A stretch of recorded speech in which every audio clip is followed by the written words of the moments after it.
안녕하세요. 법무법인 화담TV 토지 보상의 맥을 짚어주는 가장 유일한 유튜브 방송입니다. 오늘 저희 화담에서 함께 해주실 두 분 변호사님 소개해 드릴게요. 토지 보상 넘버1 변호사님, 정홍철 변호사님, 안녕하세요. 예, 반갑습니다. 정홍철입니다. 또 좋은 방송, 알찬 방송 할 수 있도록 노력하겠습니다. 네, 저희 토지 보상의 핵심을 뚫는 브레인, 최은정 변호사님, 안녕하세요. 안녕하세요. 네, 올해 2022년에 이 토지 보상에 대해서 지금 전반적으로 한번 이야기를 나눠보려고 하는데요. 올해 전국적으로 32조 원의 토지 보상금이 풀릴 것이라고 예측이 되고 있는데요. 이게 대략적으로 어떻게 되나요, 변호사님? 사업지구 이름이 다 다른데요. 네. 공공주택지구, 도시개발사업, 산업단지 등등 다 합쳐서 총 92군데 정도가 전국에서 벌어질 예정이고 그 금액이 약 32조 된다는 그런 얘기입니다. 면적 기준으로는 여의도 면적의 21.3배가 넘는다고 합니다. 이 토지보상금 전체 규모가 지금 30조가 넘게 32조 정도 예상이 되는데 이 규모가 어떤가요, 변호사님? 듣기에도 많아 보이죠. 상당히 많은 부분이 앞으로도 수용되고 개발될 거라는 걸 예정하고 있고, 지금까지 부동산 가격이 안정화가 안 됐기 때문에 지금 모든 이제 정치권 어쨌든 신규 공급을 늘리겠다라는 취지에서 추가적으로 공공주택 사업이라든지 이런 부분을 이제 서둘러 발표하고 있는 그런 상황입니다. 네, 사업 지구별로는 공공주택지구와 공공지원 임대주택 촉진지구에서 가장 많은 토지 보상금이 풀린다라고 이제 보여지는데요. 아직 3기 신도시 보상이 다 끝나지 않았지 않습니까, 변호사님? 네, 그렇습니다. 네. 3기 신도시 비롯한 17곳에서 총 32조 중에서 18조 정도가 풀릴 것으로 집계되어 있고요. 그리고 또 부천 대장, 저희가 알고 있는 현재 진행 중인 왕숙 1, 2 그리고 고양 창릉도 또 진행 중인데 그 부천 대장까지 하면 이제 한 20조 정도 되는 그런 금액이 풀릴 것 같습니다.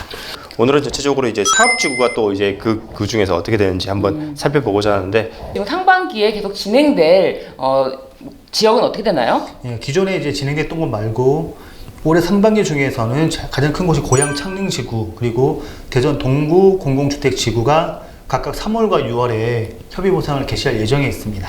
그럼 하반기에 협의보상 개시할 것으로 예상되는 지역은 어딘가요? 하반기 중에는 광명 학원이 7월, 안산 장상이 10월, 수원 당수 2와 안산 신길이, 하남 광암이 12월에 그리고 남양주 왕숙 진건 1, 2, 하남 상산국이 하반기 중에 협의보상을 개시할 것으로 예상되고 있습니다. 저희가 협의보상이 이제 시작이 되면은 또 현장에 나가서 현장 상담을 좀 도와드리잖아요. 지금 이렇게 이제 많은 곳이 이제 예정되어 있다고 하니까 저희가 하반기에 매우 바쁠 예정이라는 생각이 좀 드네요. 네, 어쨌든 올해도 토지보상금 이제 예상 규모가 아주 압도적으로 수도권이 많은데요. 와, 수도권에만 풀리는 토지보상금 규모가 25조 7천억 원. 와, 전체의 무려 84%입니다. 네. 뭐 어쨌든 저희가 지금 다 지원을 나가고 있지만 계속적으로 또 궁금하신 사항이 있으시면은 저희 법무부인 화담 연락 주시면은 언제든지 저희가 현장에 가서 또 상담을 진행할 수 있도록 할게요. 그런데 이렇게 토지보상금이 어마어마한 규모로 뭐 32조, 작년에도 뭐 40조가 풀린다래요 얘기는 했지만 사실 이런 현금이 다시 부동산 시장으로 고스란히 유입될까봐 이런 거를 좀 막기 위해서 뭐 당근이라고 해야 되나요? 차라리 현금 받아가지 마세요. 저희가 땅으로 드릴게요. 하는 대토라는 것도 있지 않습니까? 대토는 결국 뭐 대신 토지를 받아가라 그런 취지이고, 그렇다 보니까 이제 현금 보상이 아니라 나중에 땅을 받아가는 그런 구조가 되면 현금이 나왔다가 다시 들어가는 그런 부동산 시장에 유입되는 것을 방지한다는 차원이긴 한데요. 실제로는 이게 지금 진행되고 있는 곳 중에서는 대토 이제 약정 비율이 높지 않아서 좀 효과가 없는 게 아니냐 뭐 그런 얘기도 있긴 있습니다.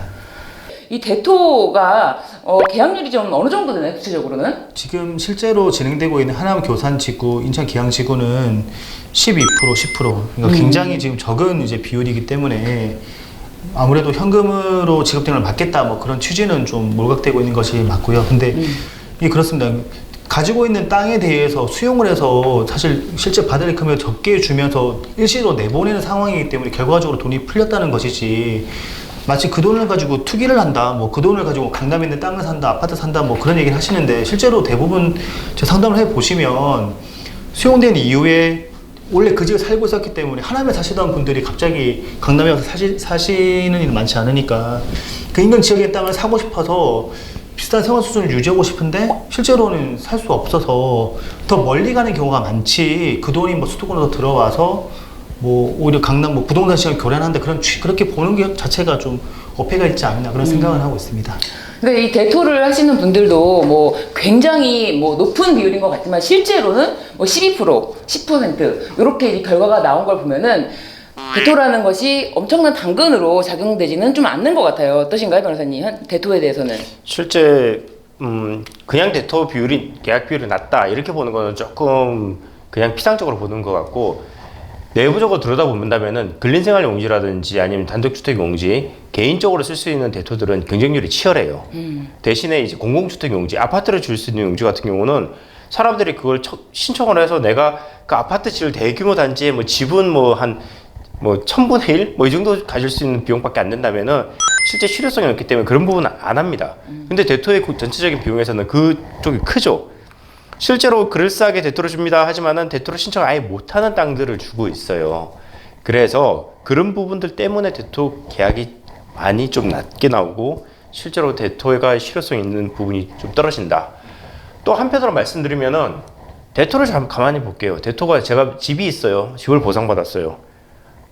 4년 후에 이제 소유권 이전을 받을 생각을 하고 보상금 대신 땅으로 받겠습니다. 라고 할 수 있을까요? 내가 집이 한 채밖에 없다면 불가능하죠. 당장에 돈을 받아서 집을 사야죠. 그럼 대토를 할 수 있는 사람들은 누구냐? 여윳돈 있는 사람들. 땅을 여유적으로 투기나 투자를 하는 사람들. 그 사람들이 다시 묶어서 개발 이익을 누리는 대토를 할 수 있고 내가 지금 당장 농사를 지어야 되는 사람들, 내가 당장 장사를 해야 되는 사람들, 내가 당장 집을 사야 되는 사람들은 대토는 전혀 실효성 없는 제도일 수밖에 없어요. 그렇다면은 과연 누구를 위한 대토인가? 다시 한번 생각해 보셔야죠. 네, 지금까지 올해 2022년도 상반기, 하반기 토지 보상금에 대해서 좀 여러 가지 이야기를 나눠봤는데요. 저희가 또 다음 시간에는 좀 더 구체적으로 저희 현장 이야기를 가지고 오겠습니다. 여러분 오늘 감사합니다. 예, 감사합니다.